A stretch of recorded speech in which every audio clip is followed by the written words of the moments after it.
Friends, ಹೇಗಿದ್ದೀರಾ? ಇವತ್ತಿನ ಅದ್ಭುತ ವಿಡಿಯೋಗೆ ನಿಮ್ಮೆಲ್ಲರಿಗೂ ಆತ್ಮೀಯ ಸ್ವಾಗತ. ಪೂರ್ವದಲ್ಲಿ ಧರ್ಮಪುರಿ ಎಂಬ ರಾಜ್ಯವನ್ನು ಪ್ರಸೇನನು ಎಂಬ ಮಹಾರಾಜನು ಆಳ್ವಿಕೆ ನಡೆಸುತ್ತಿದ್ದನು. ಆತನಿಗೆ 3 ಮಂದಿ ಪುತ್ರರು. ಅದರಲ್ಲಿ ಮೊದಲನೇ ಪುತ್ರನ ಹೆಸರು ರಾಮಚಂದ್ರನು. ಇದನ್ನು ನೋಡುವುದಕ್ಕೆ ತುಂಬಾ ಸುಂದರವಾಗಿದ್ದನು, ಜೊತೆಗೆ ಮಹಾಪರಾಕ್ರಮಿ ಕೂಡ. ಈ ರಾಮಚಂದ್ರನ ಹೆಂಡತಿ ಹೆಸರು ಪದ್ಮ. ಆಕೆಯು ಕೂಡ ಅತಿ ಸುಂದರವಾದ ಸ್ತ್ರೀ. ಆಕೆಗೆ ತನ್ನ ಸೌಂದರ್ಯದ ಬಗ್ಗೆ ತುಂಬಾ ಗರ್ವವಿತ್ತು. ಎಲ್ಲರಿಗಿಂತ ನಾನೇ ತುಂಬಾ ಸುಂದರವಾಗಿದ್ದೀನಿ ಎಂದು ಅಂದುಕೊಳ್ಳುತ್ತಿದ್ದಳು. ಒಂದು ದಿನ ಮಹಾರಾಜ ಪ್ರಸೇನನು ಹೇಳಿಕೆ ಮಾತನ್ನು ಕೇಳಿ ತನ್ನ ಮಗನಾದ ರಾಮಚಂದ್ರನನ್ನು 10 ವರ್ಷಗಳ ಕಾಲ ಬಹಿಷ್ಕಾರ ಹಾಕುತ್ತಾನೆ. ಮಹಾರಾಜನ ಮಾತನ್ನು ಕೇಳಿದ ರಾಮಚಂದ್ರನು ತುಂಬಾ ದುಃಖ ಪಡುತ್ತಾನೆ. ಚಿಂತಾಕ್ರಾಂತನಾಗಿ ತನ್ನ ಹೆಂಡತಿಯ ಬಳಿಗೆ ಹೋಗುತ್ತಾನೆ. ಚಿಂತೆಯ ಮುಖವನ್ನು ಒತ್ತಿರುವ ತನ್ನ ಗಂಡನನ್ನು ನೋಡಿ, ಏನಾಯ್ತು ಯುವರಾಜ ಎಂದು ಕೇಳುತ್ತಾಳೆ. ಆಗ ರಾಮಚಂದ್ರನು, ರಾಣಿ, ಏನ್ ಹೇಳುವುದು? ಮಹಾರಾಜರು ನನ್ನನ್ನು 10 ವರ್ಷಗಳ ಕಾಲ ಬಹಿಷ್ಕಾರ ಹಾಕಿದ್ದಾರೆ. ನಾನಿನ್ನು ಈ ರಾಜ್ಯವನ್ನು ಬಿಟ್ಟು ಹೋಗುತ್ತಿದ್ದೇನೆ. ಇನ್ನು ಮುಂದೆ ಜಾಗೃತವಾಗಿ ಇರು ಎಂದು ಹೇಳುತ್ತಾನೆ. ಆ ಮಾತನ್ನು ಕೇಳಿದ ತಕ್ಷಣ ಪದ್ಮ ತಲೆ ಸುತ್ತಿ ಕೆಳಗಡೆ ಬೀಳುತ್ತಾಳೆ. ಆಗ ರಾಮಚಂದ್ರನು, ನಾನು ತಪ್ಪು ಮಾಡಿದೆ, ನನ್ನ ಹೆಂಡತಿಗೆ ಈ ವಿಷಯವನ್ನು ಹೇಳದೆ ಇರಬೇಕಾಗಿತ್ತು ಎಂದು ಅಂದುಕೊಳ್ಳುತ್ತಾನೆ. ಆ ನಂತರ ಆಕೆಯ ಮೇಲೆ ಸ್ವಲ್ಪ ನೀರನ್ನು ಹಾಕಿ ಎಚ್ಚರಗೊಳಿಸುತ್ತಾನೆ.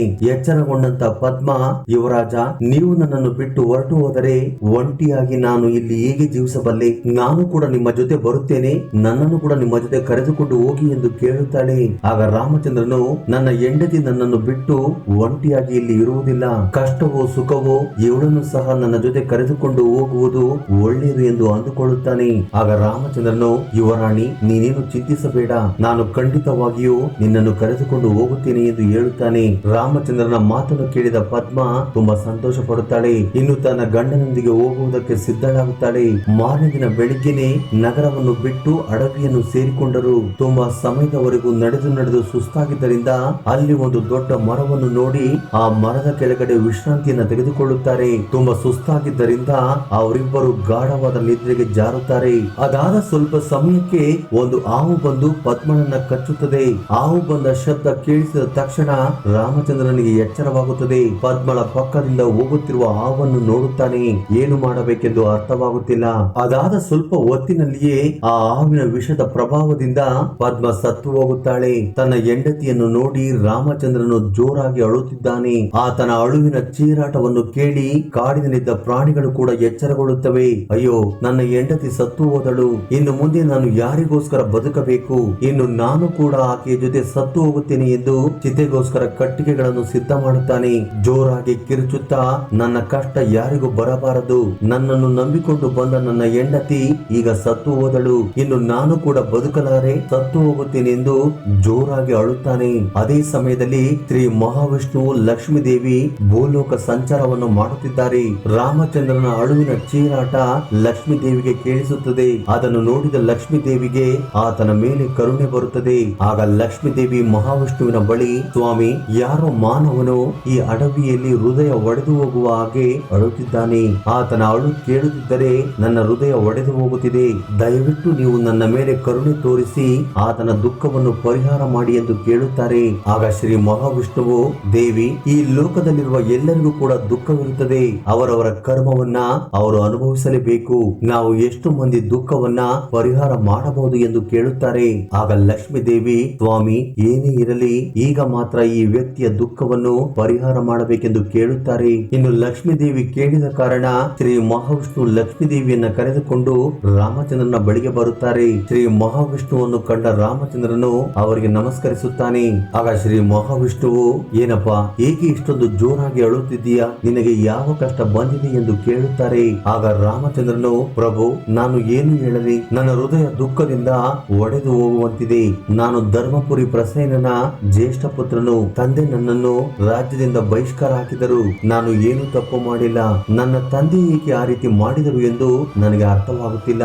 ನಾನು ನನ್ನ ಹೆಂಡತಿ ಪದ್ಮ ಸೇರಿಕೊಂಡು ನಗರವನ್ನು ಬಿಟ್ಟು ಅಡವಿಯನ್ನು ಸೇರಿಕೊಂಡೆವು. ಇಲ್ಲಿ ವಿಶ್ರಾಂತಿಯನ್ನು ತೆಗೆದುಕೊಳ್ಳುತ್ತಿರುವಾಗ ಒಂದು ಹಾವು ಕಚ್ಚಿ ನನ್ನ ಹೆಂಡತಿ ಸತ್ತು ಹೋದಳು. ಅವಳಿಲ್ಲದ ಜೀವನವನ್ನು ನಾನು ಮಾಡಲಾರೆ. ಆದ್ದರಿಂದಲೇ ಚಿತೆಗೋಸ್ಕರ ಕಟ್ಟಿಗೆಯನ್ನು ಸಿದ್ಧ ಮಾಡುತ್ತಿದ್ದೇನೆ. ಏಕೆಂದರೆ ನಾನು ಕೂಡ ನನ್ನ ಹೆಂಡತಿಯ ಜೊತೆ ಆ ಚಿತೆ ಏರಿ ಸತ್ತು ಹೋಗುತ್ತೇನೆ ಎಂದು ಹೇಳುತ್ತಾನೆ. ರಾಮಚಂದ್ರನ ಮಾತನ್ನು ಕೇಳಿದ ಶ್ರೀ ಮಹಾವಿಷ್ಣುವು, ಏನಪ್ಪಾ, ಪ್ರತಿಯೊಂದು ಜೀವಿಗೂ ಕೂಡ ಮರಣ ಎಂಬುದು ಸತ್ಯ. ನಿನ್ನ ಹೆಂಡತಿ ಸ್ವಲ್ಪ ಮುಂದೆ ಸತ್ತು ಹೋಗಿದ್ದಾಳೆ. ಯಾರಿಗೆ ಯಾರು ಕೂಡ ಶಾಶ್ವತವಲ್ಲ. ಎಲ್ಲರೂ ಎಂದು ಎಂದೋ ಒಂದು ದಿನ ತಮ್ಮ ಶರೀರವನ್ನು ಬಿಟ್ಟು ಹೋಗಬೇಕು. ನೀನೇಕೆ ಬೇಕು ಅಂತಲೇ ನಿನ್ನ ಪ್ರಾಣವನ್ನು ಕಳೆದುಕೊಳ್ಳುತ್ತಿದ್ದೀಯಾ? ನೀನು ಜೀವ ಸಹಿತವಾಗಿದ್ದರೆ ಇದಕ್ಕಿಂತ ಅಂದವಾದ ಹೆಂಡತಿ ಸಿಗುತ್ತಾಳೆ, ಸತ್ತು ಹೋದರೆ ಏನು ಸಿಗುತ್ತದೆ? ಆದ್ದರಿಂದ ನನ್ನ ಮಾತನ್ನು ಕೇಳಿ ಪ್ರಾಣ ತ್ಯಾಗ ಎಂಬ ಮಾತನ್ನು ಮರೆತು ಬಿಡು ಎಂದು ಹೇಳುತ್ತಾರೆ. ಶ್ರೀ ಮಹಾವಿಷ್ಣುವಿನ ಮಾತನ್ನು ಕೇಳಿದ ರಾಮಚಂದ್ರನು, ಸ್ವಾಮಿ, ನೀವು ಹೇಳಿದ್ದೆಲ್ಲವೂ ಕೂಡ ಸತ್ಯ, ಆದ್ರೆ ಇಂತಹ ಹೆಂಡತಿ ಮಾತ್ರ ನಾನು ಎಷ್ಟೇ ಜನ್ಮ ಎತ್ತಿದರೂ ಸಿಗುವುದಿಲ್ಲ. ಆಕೆ ಇಲ್ಲದೆ ನಾನು ಬದುಕುವುದಿಲ್ಲ. ನಾನು ಆಕೆಯ ಜೊತೆ ಸೇರಿಕೊಂಡು ಮರಣ ಹೊಂದುತ್ತೇನೆ ಎಂದು ಹೇಳುತ್ತಾನೆ. ಆಗ ಶ್ರೀ ಮಹಾವಿಷ್ಣುವು, ನೋಡಪ್ಪ, ನಿನ್ನ ಹೆಂಡತಿಯ ವಯಸ್ಸು ಕೇವಲ 30 ವರ್ಷ ಮಾತ್ರವಿದೆ. ಅದು ಪೂರ್ತಿಯಾದ ತಕ್ಷಣ ಆಕೆ ಸತ್ತು ಹೋದಳು. ಆಕೆ ಮತ್ತೆ ಬದುಕಬೇಕೆಂದರೆ ಒಂದೇ ಒಂದು ಉಪಾಯವಿದೆ. ಅದು ನಿನ್ನ ಆಯುಸ್ಸಿನಿಂದ ಸ್ವಲ್ಪ ಅವಳಿಗೆ ದಾನ ಮಾಡುವುದು. ಆಗ ಆಕೆ ಬದುಕುತ್ತಾಳೆ. ಈ ಷರತ್ತು ನಿನಗೆ ಒಪ್ಪಿಗೆಯಾದರೆ ನಿನ್ನ ಹೆಂಡತಿ ಮತ್ತೆ ಬದುಕುತ್ತಾಳೆ ಎಂದು ಹೇಳುತ್ತಾರೆ. ಶ್ರೀ ಮಹಾವಿಷ್ಣುವಿನ ಮಾತನ್ನು ಕೇಳಿದ ರಾಮಚಂದ್ರನು ತಕ್ಷಣ ಆ ಷರತ್ತಿಗೆ ಒಪ್ಪಿಕೊಳ್ಳುತ್ತಾನೆ. ಆಗ ಶ್ರೀ ಮಹಾವಿಷ್ಣುವು ಕೈಯಿಂದ ನೀರನ್ನು ತೆಗೆದುಕೊಂಡು ಆತನಿಗೆ ಕೊಡುತ್ತಾ ದಾನ ಮಾಡುತ್ತಿರುವಂತೆ ಸಂಕಲ್ಪ ಮಾಡಿಸಿದರು. ಈ ನೀರನ್ನು ತೆಗೆದುಕೊಂಡು ಹೋಗಿ ನಿನ್ನ ಹೆಂಡತಿಯ ಮೃತದೇಹದ ಮೇಲೆ ಹಾಕು, ಆಕೆ ಮತ್ತೆ ಬದುಕುತ್ತಾಳೆ. ಆದ್ರೆ ಒಂದನ್ನು ಮಾತ್ರ ನೆನಪಿಟ್ಟುಕೋ, ಮತ್ತೆ ಯಾವಾಗ ನಿನ್ನ ಮನಸ್ಸು ಬದಲಾಗುತ್ತದೋ ಆಗ ಮತ್ತೆ ಈ ಸಂಕಲ್ಪವನ್ನು ಮಾಡಿ ನಿನ್ನ ಆಯಸ್ಸನ್ನು ಮರಳಿ ಪಡೆದುಕೊಳ್ಳಬಹುದು. ನಿನ್ನ ಸಂಕಲ್ಪವನ್ನು ಮರಳಿ ತೆಗೆದುಕೊಂಡ ತಕ್ಷಣ ನಿನ್ನ ಹೆಂಡತಿ ಸತ್ತು ಹೋಗುತ್ತಾಳೆ. ಎಂತಹ ಪರಿಸ್ಥಿತಿಯಲ್ಲಿಯೂ ಕೂಡ ಈ ವಿಷಯ ನಿನ್ನ ಹೆಂಡತಿಗೆ ಗೊತ್ತಾಗಬಾರದು ಎಂದು ಹೇಳಿ ಶ್ರೀ ಮಹಾವಿಷ್ಣು ಅಲ್ಲಿಂದ ಹೊರಟು ಹೋಗುತ್ತಾರೆ. ಇನ್ನು ಆ ನೀರನ್ನು ತೆಗೆದುಕೊಂಡು ಹೋಗಿ ರಾಮಚಂದ್ರನು ಪದ್ಮಳ ಮೇಲೆ ಹಾಕುತ್ತಾನೆ. ಆ ರೀತಿಯಾಗಿ ನೀರನ್ನು ಹಾಕಿದ ತಕ್ಷಣ ಸತ್ತು ಹೋಗಿರುವ ಪದ್ಮ ಮತ್ತೆ ಎಚ್ಚರಗೊಳ್ಳುತ್ತಾಳೆ. ಯುವರಾಜ, ನನಗೆ ತುಂಬಾ ಗಾಢವಾದ ನಿದ್ರೆ ಬಂದಿತ್ತು, ನೀವು ಏಕೆ ನನ್ನನ್ನು ಎಚ್ಚರಗೊಳಿಸಲಿಲ್ಲ ಎಂದು ಕೇಳುತ್ತಾಳೆ. ಆಗ ರಾಮಚಂದ್ರನು, ಯುವರಾಣಿ, ನಿಮಗೆ ನಡೆದು ತುಂಬಾ ಆಯಾಸವಾಗಿತ್ತು, ಆದ್ದರಿಂದಲೇ ನಿಮ್ಮನ್ನು ಎಚ್ಚರಗೊಳಿಸಲಿಲ್ಲ ಎಂದು ಹೇಳುತ್ತಾನೆ. ಇನ್ನು ಇಬ್ಬರು ಕೂಡ ಅಲ್ಲಿಂದ ಮುಂದಕ್ಕೆ ಹೊರಟು ಹೋಗುತ್ತಾರೆ. ಹೀಗೆ ಅಡವಿಯಲ್ಲಿ ಪ್ರಯಾಣ ಮಾಡುತ್ತಾ 3 ದಿನಗಳು ಕಳೆದು ಹೋಗುತ್ತವೆ. ಹಣ್ಣು ಹಂಪಲುಗಳನ್ನು ತಿನ್ನುತ್ತಾ ಮುಂದಕ್ಕೆ ನಡೆಯುತ್ತಿದ್ದಾರೆ. ಆ ರೀತಿ ನಡೆದುಕೊಂಡು ಹೋಗುತ್ತಿರುವಾಗ ಒಂದು ಅಂದವಾದ ಮನೆ ಕಾಣುತ್ತದೆ. ಆಗ ತಕ್ಷಣ ಇಬ್ಬರು ಆ ಮನೆಯ ಮುಂದಕ್ಕೆ ಸೇರಿಕೊಳ್ಳುತ್ತಾರೆ. ಅವರಿಗೆ ಆ ಮನೆಯ ಮುಂದೆ ಒಬ್ಬ ಸುಂದರವಾದ ಯುವಕ ಕಾಣಿಸುತ್ತಾನೆ. ಆಗ ಆ ಯುವಕನ ಬಳಿ, ನಾವು ಬೇರೆ ನಗರಕ್ಕೆ ಹೋಗುತ್ತಿದ್ದೇವೆ, ದಾರಿಯಲ್ಲಿ ನಡೆದು ತುಂಬಾ ಆಯಾಸವಾಗಿದೆ, ಈ ದಿನ ಇಲ್ಲೇ ವಿಶ್ರಾಂತಿ ತೆಗೆದುಕೊಂಡು ನಾಳೆ ಬೆಳಿಗ್ಗೆ ಹೊರಟು ಹೋಗುತ್ತೇವೆ, ದಯವಿಟ್ಟು ನಿಮ್ಮ ಮನೆಯಲ್ಲಿ ಇರುವುದಕ್ಕೆ ಜಾಗ ಕೊಡಿ ಎಂದು ಕೇಳುತ್ತಾರೆ. ಅದಕ್ಕೆ ಆ ಯುವಕನು ಒಪ್ಪಿಕೊಳ್ಳುತ್ತಾನೆ. ಹೀಗೆ 3 ಮಂದಿ ಒಂದು ಕಡೆ ಕುಳಿತುಕೊಂಡು ಮಾತನಾಡುತ್ತಿದ್ದಾರೆ. ಆಗ ರಾಜಕುಮಾರನು ರಾಜಕುಮಾರಿಯ ಬಳಿ, ರಾಣಿ, ನನಗೆ ತುಂಬಾ ದಾಹವಾಗುತ್ತಿದೆ, ನಾನು ಹೋಗಿ ಬಾವಿಯಲ್ಲಿ ನೀರು ಕುಡಿದು ಬರುತ್ತೇನೆ, ಬೇಕು ಅಂದ್ರೆ ನಿನಗೂ ಸಹ ತೆಗೆದುಕೊಂಡು ಬರುತ್ತೇನೆ ಎಂದು ಹೇಳುತ್ತಾನೆ. ಆಗ ಪದ್ಮ, ಸ್ವಾಮಿ, ನನಗೆ ದಾಹವಾಗುತ್ತಿಲ್ಲ, ನೀವು ಹೋಗಿ ನೀರನ್ನು ಕುಡಿದು ಬನ್ನಿ ಎಂದು ಹೇಳುತ್ತಾಳೆ. ಆ ನಂತರ ನೀರಿಗೋಸ್ಕರ ಸ್ವಲ್ಪ ದೂರದಲ್ಲಿರುವ ಬಾವಿಯ ಬಳಿಗೆ ಹೋಗುತ್ತಾನೆ. ರಾಮಚಂದ್ರನು ಹೋದ ತಕ್ಷಣ ಆ ಯುವಕನನ್ನು ನೋಡಿದ ಪದ್ಮ ಈ ರೀತಿಯಾಗಿ ಹೇಳುತ್ತಾಳೆ, ನೀವು ತುಂಬಾ ಸುಖವಾಗಿ ಜೀವಿಸುತ್ತಿದ್ದೀರಾ, ತುಂಬಾ ಸಂತೋಷವಾಗಿ ಇದ್ದೀರಾ, ನೀವೇನು ಮಾಡುತ್ತಿದ್ದೀರಾ ಎಂದು ಕೇಳುತ್ತಾಳೆ. ಆಗ ಆ ಯುವಕನು, ನಾನು ನನ್ನ ಜೀವನಕ್ಕೆ ಸರಿ ಹೋಗುವಂತಹ ಧನವನ್ನು ಸಂಪಾದನೆ ಮಾಡಿದ್ದೇನೆ, ಇನ್ನು ಆ ಹಣದಿಂದಲೇ ಸಕಲ ಭೋಗವನ್ನು ಅನುಭವಿಸುತ್ತಾ ಸುಖವಾಗಿ ಜೀವಿಸುತ್ತಿದ್ದೇನೆ, ನೀವು ಕೂಡ ತುಂಬಾ ಸುಂದರವಾಗಿದ್ದೀರಾ, ನಿನ್ನಂತ ಸುಂದರವಾದ ಸ್ತ್ರೀ ನನಗೆ ಸಿಕ್ಕಿದರೆ ನನ್ನ ಜನ್ಮ ಸಾರ್ಥಕವಾಗುತ್ತದೆ, ನೀವು ಎಷ್ಟು ದಿನ ಅಂತ ಈ ಕಾಡಿನಲ್ಲಿ ಸುತ್ತಾಡುತ್ತೀರಾ, ಆತನ ಜೊತೆ ಇದ್ದುಕೊಂಡು ಏಕೆ ಇಷ್ಟೊಂದು ಕಷ್ಟಪಡುತ್ತಿದ್ದೀರಾ, ಯೌವನ ಎಂಬುದು ಕೆಲವೇ ವರ್ಷಗಳು ಮಾತ್ರವೇ ಇರುತ್ತದೆ, ಅದನ್ನು ಈಗಲೇ ಅನುಭವಿಸಬೇಕು, ನೀವು ಒಪ್ಪಿಕೊಂಡರೆ ನಿಮ್ಮನ್ನು ಮಹಾರಾಣಿಯಾಗಿ ನೋಡಿಕೊಳ್ಳುತ್ತೇನೆ, ನಾವಿಬ್ಬರೇ ಇಲ್ಲಿ ಸಕಲ ಸುಖವನ್ನು ಅನುಭವಿಸೋಣ ಎಂದು ಹೇಳುತ್ತಾನೆ. ಆತನ ಮಾತನ್ನು ಕೇಳಿದ ಪದ್ಮನಿಗೆ ದುಷ್ಟ ಆಲೋಚನೆಗಳು ಶುರುವಾಗುತ್ತವೆ. ನಿಮ್ಮ ಜೊತೆ ಇದ್ದುಕೊಂಡು ಈ ಸುಖ ಭೋಗವನ್ನು ಅನುಭವಿಸಬೇಕೆಂದು ನನಗೂ ಕೂಡ ಆಸೆ ಇದೆ, ಆದರೆ ನನ್ನ ಗಂಡ ನನ್ನ ಜೊತೆಯಲ್ಲೇ ಇದ್ದಾನೆ, ಆದ್ದರಿಂದ ನಿನ್ನ ಜೊತೆ ನಾನು ಇರಲಾರೆ ಎಂದು ಹೇಳುತ್ತಾಳೆ. ಆಗ ಆ ಯುವಕನು, ನಾನು ಹೇಳುವುದನ್ನ ಜಾಗೃತಿಯಿಂದ ಕೇಳು, ನೀನು ನಿನ್ನ ಗಂಡನನ್ನು ಬಾವಿಗೆ ತಳ್ಳು, ಆಗ ಆತನು ಬಾವಿಗೆ ಬಿದ್ದು ಸತ್ತು ಹೋಗುತ್ತಾನೆ, ಆತನ ಬಗ್ಗೆ ಕೇಳುವವರು ಇಲ್ಲಿ ಯಾರು ಸಹ ಇಲ್ಲ, ಆತನು ಸತ್ತು ಹೋದ ನಂತರ ನಾವಿಬ್ಬರು ಇಲ್ಲಿ ಸುಖ ಭೋಗದಿಂದ ಜೀವಿಸಬಹುದು ಎಂದು ಹೇಳುತ್ತಾನೆ. ಪೂರ್ತಿ ಸುಖದ ಮತ್ತಿನಲ್ಲಿದ್ದ ಪದ್ಮ ಆ ರೀತಿಯಾಗಿ ಮಾಡುತ್ತೇನೆ ಎಂದು ಹೇಳುತ್ತಾಳೆ. ಅದೇ ಸಮಯಕ್ಕೆ ರಾಮಚಂದ್ರನು ನೀರು ಕುಡಿದು ರಾಣಿ ಬಳಿಗೆ ಬರುತ್ತಾನೆ. ಆಗ ಪದ್ಮ, ರಾಜಕುಮಾರ, ನನಗೂ ಕೂಡ ತುಂಬಾ ದಾಹವಾಗುತ್ತಿದೆ, ನನಗೂ ನೀರನ್ನು ತೆಗೆದುಕೊಂಡು ಬನ್ನಿ ಎಂದು ಹೇಳುತ್ತಾಳೆ. ರಾಮಚಂದ್ರನು ಸರಿ ಎಂದು ಬಾವಿಯ ಕಡೆ ಹೋಗುತ್ತಾನೆ. ನಾನು ಕೂಡ ನಿಮ್ಮ ಜೊತೆ ಬರುತ್ತೇನೆ ಎಂದು ಪದ್ಮ ಆತನನ್ನು ಹಿಂಬಾಲಿಸುತ್ತಾ ಬಾವಿಯ ಬಳಿಗೆ ಸೇರಿಕೊಳ್ಳುತ್ತಾಳೆ. ಪಾಪ ರಾಮಚಂದ್ರ ತಾನು ಪ್ರಾಣಕ್ಕಿಂತ ಹೆಚ್ಚಾಗಿ ಪ್ರೀತಿಸುವ ತನ್ನ ಹೆಂಡತಿ ನನ್ನನ್ನು ಕೊಲ್ಲಲು ಬರುತ್ತಿದ್ದಾಳೆ ಎಂದು ಆತನಿಗೆ ಗೊತ್ತಿಲ್ಲ. ರಾಮಚಂದ್ರನು ನೀರಿಗೋಸ್ಕರ ಬಾವಿಯಲ್ಲಿ ಬಗ್ಗಿ ಹಗ್ಗ ಬಿಡುವಷ್ಟರಲ್ಲಿ ಮೇಲಿನಿಂದ ಪದ್ಮ ಆತನನ್ನು ಬಾವಿಗೆ ತಳ್ಳುತ್ತಾಳೆ. ಆಗ ಪದ್ಮ ಆ ಯುವಕನ ಬಳಿಗೆ ಸೇರಿಕೊಂಡು, ನೀನು ಹೇಳಿದಂತೆ ಮಾಡಿದೆ, ಇನ್ನು ಮುಂದೆ ನಾವು ಈ ಕಾಡಿನಲ್ಲಿ ಇರುವುದು ಬೇಡ, ನಗರಕ್ಕೆ ಹೋಗೋಣ, ಅಲ್ಲಿಯೇ ಸುಖವಾಗಿ ಜೀವಿಸೋಣ ಎಂದು ಹೇಳುತ್ತಾಳೆ. ಅದಕ್ಕೆ ಆ ಯುವಕನು ಕೂಡ ಒಪ್ಪಿಕೊಳ್ಳುತ್ತಾನೆ. ತಮ್ಮ ಹತ್ತಿರವಿದ್ದ ಹಣವನ್ನೆಲ್ಲ ತೆಗೆದುಕೊಂಡು ಆ ಕಾಡನ್ನು ಬಿಟ್ಟು ನಗರವನ್ನು ಸೇರಿಕೊಂಡು ಅಲ್ಲಿ ಒಂದು ದೊಡ್ಡ ಮನೆಯನ್ನು ಕೊಂಡುಕೊಂಡು ಸುಖವಾಗಿ ಜೀವಿಸುತ್ತಿದ್ದಾರೆ. ಸ್ವಲ್ಪ ದಿನಗಳಲ್ಲಿ ಆ ಯುವಕನು ಪದ್ಮಳಿಗೆ ನೃತ್ಯವನ್ನು ಕಲಿಸುತ್ತಾನೆ.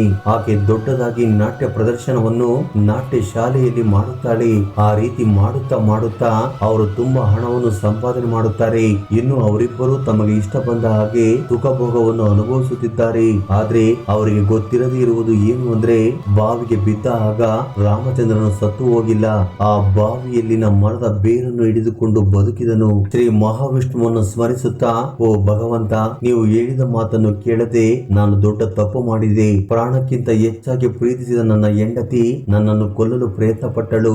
ಆಕೆಗೋಸ್ಕರ ನನ್ನ ಆಯಸ್ಸನ್ನು ಕೂಡ ದಾರಿ ಎರೆದೆ. ಅದಕ್ಕೆ ನನಗೆ ಇದೇ ಶಿಕ್ಷೆ ಎಂದು ಅಳುತ್ತಾನೆ. ಅದೇ ಸಮಯದಲ್ಲಿ ಕೆಲವು ವ್ಯಾಪಾರಿಗಳ ಗುಂಪು ಆ ದಾರಿಯಲ್ಲಿ ನಡೆದುಕೊಂಡು ಹೋಗುತ್ತಾ ಅವರಿಗೆ ದಾಹವಾಗಿ ಆ ಬಾವಿಯ ಬಳಿ ನಿಂತುಕೊಳ್ಳುತ್ತಾರೆ. ಆಗ ಅದರಲ್ಲಿ ಒಬ್ಬ ವ್ಯಾಪಾರಿಯು ನೀರಿಗೋಸ್ಕರ ಬಾವಿಗೆ ಒಂದು ಹಗ್ಗವನ್ನು ಬಿಡುತ್ತಾನೆ. ಆಗ ರಾಮಚಂದ್ರನು ಆ ಹಗ್ಗವನ್ನು ಹಿಡಿದುಕೊಳ್ಳುತ್ತಾನೆ. ಆಗ ಆ ವ್ಯಾಪಾರಿಯು ಬಾವಿಯಲ್ಲಿ ಯಾರಿದ್ದೀರಾ ಎಂದು ಕೇಳುತ್ತಾನೆ. ಆಗ ರಾಮಚಂದ್ರನು ಬಾವಿಯಿಂದ, ನಾನು ಅಪಾಯದಲ್ಲಿದ್ದೇನೆ, ನನ್ನನ್ನು ಯಾರಾದರೂ ಕಾಪಾಡಿ ಎಂದು ಜೋರಾಗಿ ಕೂಗುತ್ತಾನೆ. ಆಗ ಆ ವ್ಯಾಪಾರಿಗೆ ಕರುಣೆ ಹುಟ್ಟಿ ರಾಮಚಂದ್ರನನ್ನು ಮೇಲಕ್ಕೆ ಎಳೆದು, ನೀನು ಯಾರು, ಈ ಬಾವಿಯಲ್ಲಿ ಏಕೆ ಬಿದ್ದಿದ್ದೀಯಾ ಎಂದು ಕೇಳುತ್ತಾನೆ. ಆಗ ರಾಮಚಂದ್ರನು ಮೊದಲಿನಿಂದ ನಡೆದೆಲ್ಲವನ್ನು ಕೂಡ ಆ ವ್ಯಾಪಾರಿಗೆ ಹೇಳುತ್ತಾನೆ. ಆ ಮಾತನ್ನು ಕೇಳಿದ ಆ ವ್ಯಾಪಾರಿಗೆ ತುಂಬಾ ದುಃಖವಾಗುತ್ತದೆ. ನೋಡಪ್ಪ, ನೀನೇನು ದುಃಖ ಪಡಬೇಡ, ಖಂಡಿತವಾಗಿಯೂ ಆ ಭಗವಂತನು ನಿನಗೆ ಸಹಾಯ ಮಾಡುತ್ತಾನೆ. ನೀನು ಬರಬೇಕೆಂದುಕೊಂಡರೆ ನಮ್ಮ ಜೊತೆ ನಗರಕ್ಕೆ ಬಾ ಎಂದು ಕರೆಯುತ್ತಾನೆ. ಈಗ ರಾಮಚಂದ್ರನು ಅವರ ಜೊತೆ ನಡೆದು ಕೊನೆಗೆ ಪದ್ಮ ಇರುವ ನಗರವನ್ನು ಸೇರಿಕೊಳ್ಳುತ್ತಾನೆ. ಆ ನಗರದಲ್ಲಿ ಕೆಲಸಕ್ಕೋಸ್ಕರ ಹುಡುಕಾಡುತ್ತಿದ್ದಾನೆ. ಸ್ವಲ್ಪ ದಿನಗಳಲ್ಲಿ ಒಬ್ಬ ಒಳ್ಳೆಯ ವ್ಯಾಪಾರಿಯ ಬಳಿ ಕೆಲಸ ಸಿಕ್ಕಿತು. ತನ್ನ ಕೆಲಸವನ್ನು ತುಂಬಾ ಶ್ರದ್ಧೆಯಿಂದ ನಿಯತ್ತಿನಿಂದ ಮಾಡುತ್ತಿದ್ದನು. ರಾಮಚಂದ್ರನ ಕೆಲಸವನ್ನು ನೋಡಿ ಆ ವ್ಯಾಪಾರಿ ತುಂಬಾ ಮೆಚ್ಚಿಕೊಳ್ಳುತ್ತಿದ್ದನು. ಒಂದು ದಿನ ಆ ನಗರದ ಮಹಾರಾಜನು ತನ್ನ ರಾಜಭವನದಲ್ಲಿ ಪದ್ಮಳ ನಾಟ್ಯವನ್ನು ಏರ್ಪಡಿಸಿದನು. ಅದಕ್ಕೋಸ್ಕರ ಆ ನಗರದಲ್ಲಿರುವ ಎಲ್ಲ ವ್ಯಾಪಾರಿಗಳನ್ನು ಆಹ್ವಾನಿಸಿದನು. ಇನ್ನು ರಾಮಚಂದ್ರನು ಕೂಡ ಆ ನಾಟ್ಯವನ್ನು ನೋಡಬೇಕೆಂದು ಅಂದುಕೊಳ್ಳುತ್ತಾನೆ. ಇದೇ ವಿಷಯವನ್ನ ತನ್ನ ವ್ಯಾಪಾರಿಗೂ ಕೂಡ ಹೇಳುತ್ತಾನೆ. ಆಗ ವ್ಯಾಪಾರಿಯು ರಾಮಚಂದ್ರನನ್ನ ಕರೆದುಕೊಂಡು ರಾಜಭವನವನ್ನ ಸೇರಿಕೊಳ್ಳುತ್ತಾನೆ. ರಾಜ್ಯದಲ್ಲಿರುವ ಎಲ್ಲ ವ್ಯಾಪಾರಿಗಳು ಅಲ್ಲಿಯೇ ಇದ್ದಾರೆ. ಪದ್ಮ ಸುಂದರವಾಗಿ ನಾಟ್ಯದ ಬಟ್ಟೆಯನ್ನು ಹಾಕಿಕೊಂಡು ನಾಟ್ಯ ಮಾಡುವುದಕ್ಕೆ ಸಿದ್ಧಳಾಗುತ್ತಾಳೆ. ರಾಮಚಂದ್ರನು ಆಕೆಯನ್ನು ನೋಡಿದ ತಕ್ಷಣ ಗುರುತು ಹಿಡಿಯುತ್ತಾನೆ. ಎಲ್ಲರೂ ಆಕೆಯ ನಾಟ್ಯವನ್ನು ನೋಡಿ ತುಂಬಾ ಮೆಚ್ಚಿಕೊಳ್ಳುತ್ತಾರೆ. ತುಂಬಾ ಕಾಣಿಕೆಗಳನ್ನು ಆಕೆಗೆ ನೀಡುತ್ತಾರೆ. ರಾಮಚಂದ್ರನು ಕೂಡ ಆಕೆಯ ಬಳಿಗೆ ಹೋಗಿ ವಜ್ರದ ಉಂಗುರವನ್ನ ಆಕೆಗೆ ಬಹುಮಾನವಾಗಿ ನೀಡುತ್ತಾನೆ. ಪದ್ಮ ಉಂಗುರವನ್ನು ನೋಡಿದ ತಕ್ಷಣ ತನ್ನ ಗಂಡನನ್ನು ಗುರುತಿಸಿ ತನ್ನ ಮನಸ್ಸಿನಲ್ಲಿ ಈ ರೀತಿಯಾಗಿ ಅಂದುಕೊಳ್ಳುತ್ತಾಳೆ, ಅಯ್ಯೋ, ಈತನಿನ್ನು ಸತ್ತು ಹೋಗಿಲ್ವಾ, ನನ್ನನ್ನು ಹುಡುಕುತ್ತಾ ಇಲ್ಲಿಯವರೆಗೂ ಬಂದಿದ್ದಾನೆ, ಇನ್ನು ನನ್ನನ್ನು ಬದುಕುವುದಕ್ಕೆ ಬಿಡುವುದಿಲ್ಲ, ಏನಾದರೂ ಉಪಾಯ ಮಾಡಿ ಈತನನ್ನು ಇಲ್ಲಿಯೇ ಕೊಲ್ಲಬೇಕು, ಇಲ್ಲ ಅಂದ್ರೆ ನನ್ನನ್ನು ಖಂಡಿತವಾಗಿಯೂ ಕೊಲ್ಲುತ್ತಾನೆ. ನಾನು ಒಂದು ಒಳ್ಳೆಯ ಹಾಡನ್ನು ಆಡುತ್ತೇನೆ, ಅದು ಮಹಾರಾಜನಿಗೆ ಇಷ್ಟವಾಗಿ ನಿನಗೆ ಏನಾದರೂ ಬೇಕಿದ್ದರೆ ಬೇಡಿಕೊ ಎಂದು ಹೇಳುತ್ತಾರೆ. ಆಗ ಈತನಿಗೆ ಮರಣ ಶಿಕ್ಷೆಯನ್ನು ನೀಡಿ ಇದು ಕೇಳಬಹುದು ಎಂದು ಒಂದು ಒಳ್ಳೆಯ ಹಾಡನ್ನು ಆಡುವುದಕ್ಕೆ ಶುರು ಮಾಡುತ್ತಾಳೆ. ಆ ಹಾಡನ್ನು ಕೇಳಿ ಮಹಾರಾಜನು ತುಂಬಾ ಸಂತೋಷ ಪಟ್ಟು, ನಿನ್ನ ಹಾಡು ಮತ್ತು ನೃತ್ಯ ಎರಡು ಕೂಡ ನನಗೆ ತುಂಬಾ ಇಷ್ಟವಾದವು, ನಿನಗೆ ಯಾವ ಉಡುಗೊರೆ ಬೇಕು ಕೇಳು ಎಂದು ಹೇಳುತ್ತಾರೆ. ಆಗ ಪದ್ಮ, ಮಹಾರಾಜ, ನೀವು ನಾನು ಕೇಳಿದ ಉಡುಗೊರೆಯನ್ನು ಕೊಡುತ್ತೇನೆ ಎಂದು ಮಾತು ಕೊಟ್ಟರೆ ಮಾತ್ರ ನಾನು ಕೇಳುತ್ತೇನೆ ಎಂದು ಹೇಳುತ್ತಾಳೆ. ಆಗ ಮಹಾರಾಜನು, ಸರಿ, ನೀನು ಏನೇ ಕೇಳಿದರೂ ಕೊಡುತ್ತೇನೆ, ಖಂಡಿತವಾಗಿಯೂ ನಿನ್ನ ಕೋರಿಕೆಯನ್ನು ನೆರವೇರಿಸುತ್ತೇನೆ ಎಂದು ಹೇಳುತ್ತಾರೆ. ಮಹಾರಾಜ, ಈ ರಾಜಭವನದಲ್ಲಿ ನನ್ನ ಹಣವನ್ನು ಕಳ್ಳತನ ಮಾಡಿ ನನ್ನನ್ನು ಹಾಳು ಮಾಡುವುದಕ್ಕೆ ಪ್ರಯತ್ನ ಪಟ್ಟ ಒಬ್ಬ ವ್ಯಕ್ತಿ ಇದ್ದಾನೆ, ಆತನಿಗೆ ನೀವು ಮರಣ ಶಿಕ್ಷೆಯನ್ನು ನೀಡಿ ಎಂದು ಕೇಳುತ್ತಾಳೆ. ಆಗ ಮಹಾರಾಜನು, ಆ ಕಳ್ಳನನ್ನು ನನ್ನ ಮುಂದೆ ತನ್ನಿ ಎಂದು ಹೇಳುತ್ತಾರೆ. ಆಗ ತಕ್ಷಣ ಪದ್ಮ ರಾಮಚಂದ್ರನನ್ನು ತೋರಿಸುತ್ತಾಳೆ. ಆಗ ರಾಜಭಟರು ರಾಮಚಂದ್ರನನ್ನ ಹಿಡಿದುಕೊಂಡು ಮಹಾರಾಜರ ಮುಂದಕ್ಕೆ ನಿಲ್ಲಿಸುತ್ತಾರೆ.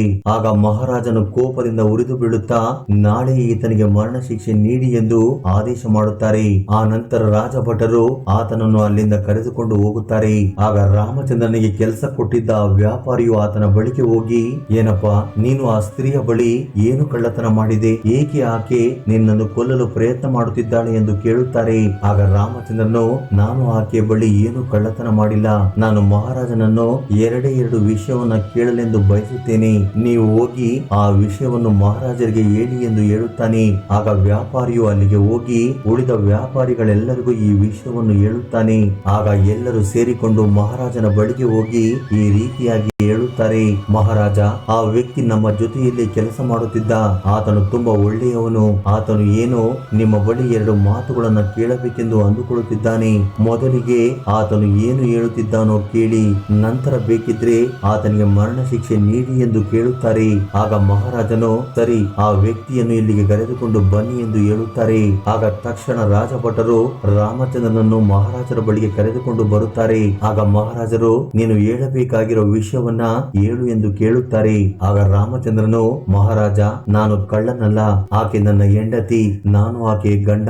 ಆಕೆ ನನಗೆ ಮೋಸ ಮಾಡಿ ಬಾವಿಗೆ ತಳ್ಳಿ ಒಬ್ಬ ಯುವಕನನ್ನು ಕರೆದುಕೊಂಡು ಇಲ್ಲಿಗೆ ಬಂದಿದ್ದಾಳೆ ಎಂದು ಹೇಳುತ್ತಾರೆ. ಆಗ ಪದ್ಮ, ಮಹಾರಾಜ, ಈತನು ಯಾರು ಅಂತಲೇ ನನಗೆ ಗೊತ್ತಿಲ್ಲ. ಶಿಕ್ಷೆಯನ್ನು ತಪ್ಪಿಸಿಕೊಳ್ಳುವುದಕ್ಕೆ ಈತನು ಸುಳ್ಳು ಹೇಳುತ್ತಿದ್ದಾನೆ ಎಂದು ಹೇಳುತ್ತಾಳೆ. ಆಗ ರಾಮಚಂದ್ರನು, ಮಹಾರಾಜ, ಈಕೆಯು ನನ್ನ ಹೆಂಡತಿ ಆಗದೇ ಇದ್ದರೆ ದಾರಿಯಲ್ಲಿ ಕೊಟ್ಟಿರುವ ವಸ್ತುಗಳನ್ನು ಮರಳಿ ಕೊಡುವುದಕ್ಕೆ ಹೇಳಿ. ಆಗ ನಾನು ಸಂತೋಷವಾಗಿ ನೀವು ಕೊಡುವ ಶಿಕ್ಷೆಯನ್ನು ಅನುಭವಿಸುತ್ತೇನೆ ಎಂದು ಹೇಳುತ್ತಾನೆ. ಅದನ್ನು ಕೇಳಿದ ಪದ್ಮ ಅದಕ್ಕೆ ಒಪ್ಪಿಕೊಳ್ಳುತ್ತಾಳೆ. ಆಗ ರಾಮಚಂದ್ರನು, ಈ ನೀರನ್ನು ನಿನ್ನ ಕೈಗೆ ತೆಗೆದುಕೊಂಡು ನೀವು ದಾರಿಯಲ್ಲಿ ಕೊಟ್ಟಿರುವ ವಸ್ತುವನ್ನ ನಿನಗೆ ಮರಳಿ ಕೊಡುತ್ತಿದ್ದೇನೆ ಎನ್ನುವಂತೆ ಈ ನೀರನ್ನು ನನ್ನ ಕೈಗೆ ಹಾಕು ಎಂದು ಹೇಳುತ್ತಾನೆ. ಆಗ ಪದ್ಮ ಈ ನೀರನ್ನು ತೆಗೆದುಕೊಂಡು ಈತನು ದಾರಿಯಲ್ಲಿ ಕೊಟ್ಟಿರುವ ವಸ್ತುಗಳನ್ನ ಈತನಿಗೆ ಮರಳಿ ಕೊಡುತ್ತಿದ್ದೇನೆ ಎಂದು ತನ್ನ ಕೈಯಲ್ಲಿರುವ ನೀರನ್ನು ಆತನ ಕೈಗೆ ಬಿಡುತ್ತಾಳೆ. ಆ ನೀರನ್ನು ಒಯ್ದ ತಕ್ಷಣ ಪದ್ಮ ಇದ್ದ ಜಾಗದಲ್ಲೇ ಇದ್ದಕ್ಕಿದ್ದಾಗೆ ಸತ್ತು ಹೋಗುತ್ತಾಳೆ. ಅದನ್ನು ನೋಡಿದ ಸಭೆಯಲ್ಲಿದ್ದ ಎಲ್ಲರೂ ಕೂಡ ಆಶ್ಚರ್ಯರಾಗುತ್ತಾರೆ. ಆಗ ಮಹಾರಾಜರು, ಇಲ್ಲಿ ಏನು ನಡೆಯುತ್ತಿದೆ? ಆಕೆ ಏಕೆ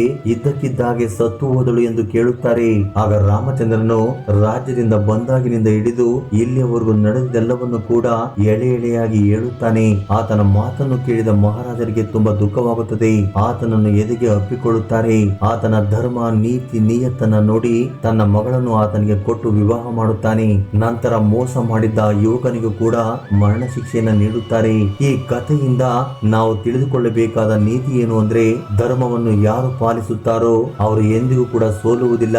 ಹಾಗೆ ಅವರಿಗೆ ಭಗವಂತನು ಯಾವಾಗಲೂ ಸಹಾಯ ಮಾಡುತ್ತಲೇ ಇರುತ್ತಾರೆ. ಹಾಗೆಯೇ ಯಾರು ಮೋಸ ಮಾಡಬೇಕೆಂದು ಅಂದುಕೊಳ್ಳುತ್ತಾರೋ ಕೊನೆಗೆ ಅವರೇ ನಾಶವಾಗುತ್ತಾರೆ. ಕರ್ಮ ಮಾತ್ರ ಯಾರನ್ನು ಸಹ ಬಿಡುವುದಿಲ್ಲ. ಆದರೆ ಈ ವಿಡಿಯೋ ನಿಮ್ಗೆ ಇಷ್ಟವಾಗಿದ್ದರೆ ಲೈಕ್ ನೀಡುವುದನ್ನು ಮರೆಯಬೇಡಿ. ಜೈ ಶ್ರೀಕೃಷ್ಣ ವಾಸುದೇವ.